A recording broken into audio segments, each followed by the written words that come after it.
So we are here to stand in solidarity with the Black community's ongoing struggle for justice, power, and reparations for the colonial war of brutal police murder and terror waged against the Black community inside this country and around the world. We are an organization of white people that work under the leadership of the African People's Socialist Party and Uhuru movement worldwide of African people who are struggling for self-determination. We salute and unite with the courageous and fierce persistence of the Black community that rose up in this country last year after the brutal murder of George Floyd that has forced the United States government to scapegoat one of their own minions by sacrificing Derek Chauvin to the wolves with the recent guilty verdict we just saw yesterday. We also unite with the understandings put forward by the African People's Socialist Party that the African community is fighting for more than just one guilty verdict for one cop, but they're fighting for a true social transformation that will bring an end to the ongoing daily colonial murders of Black people at the hands of the military occupation forces known as the police. This is a message, so we're here to organize white people. This is a message for white people who came out today. The call is made by us, by the leadership of the African liberation struggle. The call is that we have to do more than simply protest. We have to get organized, and we have to unite with the revolutionary demand for reparations to African people now. Yes. Reparations now! Reparations! Reparations now! Reparations now! Uhuru means freedom in Swahili, so if you hear me say it, we use it as a greeting to keep freedom. Yeah, Uhuru! So we have to organize in our own, we have to do more than organize against racism, which is really just, what is racism? It's the ideas in the minds of white people.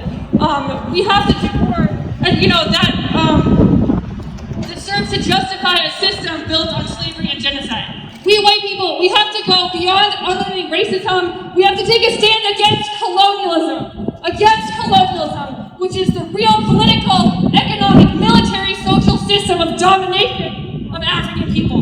The colonized, for the benefit of the white population, as white people, the colonizers, and enforced by a hostile colonial state, the army, the police, the prisons, the court system, and so much more.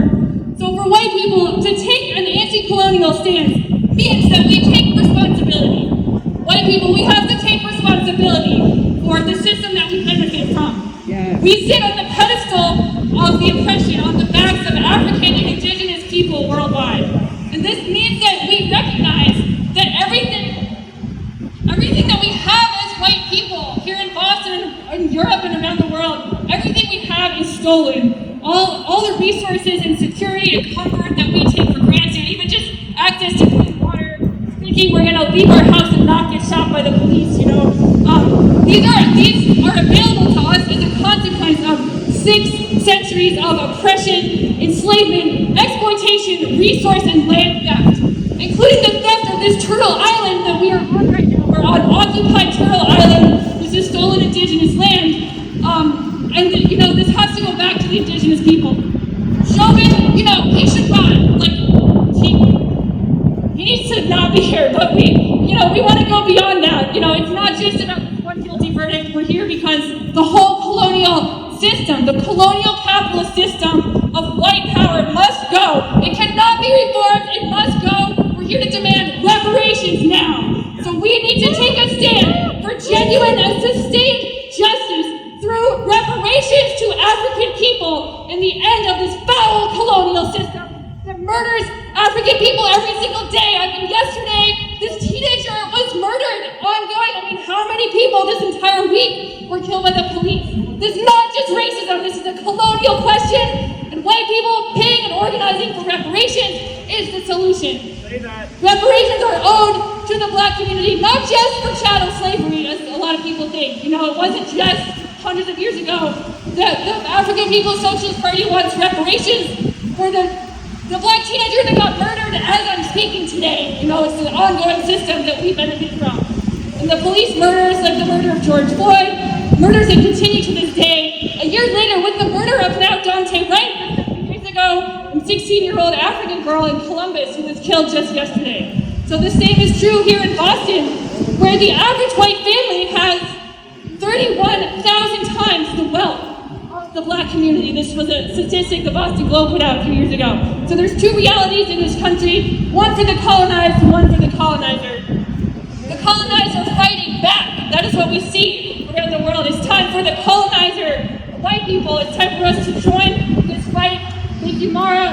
We're having an event this Friday. Please talk to this comrade here in the yellow. We have to build a movement to make Wall Street pay reparations. Yeah. Because did you know it's the Wall Street banks that fund the police? So if we go after Wall Street, then we'll stop seeing the police murders of the black community. So I'm really calling on you to join the Uhuru Solidarity Movement. Get involved with our campaign called Make Wall Street Pay Reparations. We're having a national meeting on Zoom this Friday at 7 p.m. called Justice for Dante Wright, Reparations Now. You can get your flyer from my comrade Mara here. It's great to see you, Mara. So thank you so much. Uhuru, Reparations Now! Reparations Now! Thank you so much.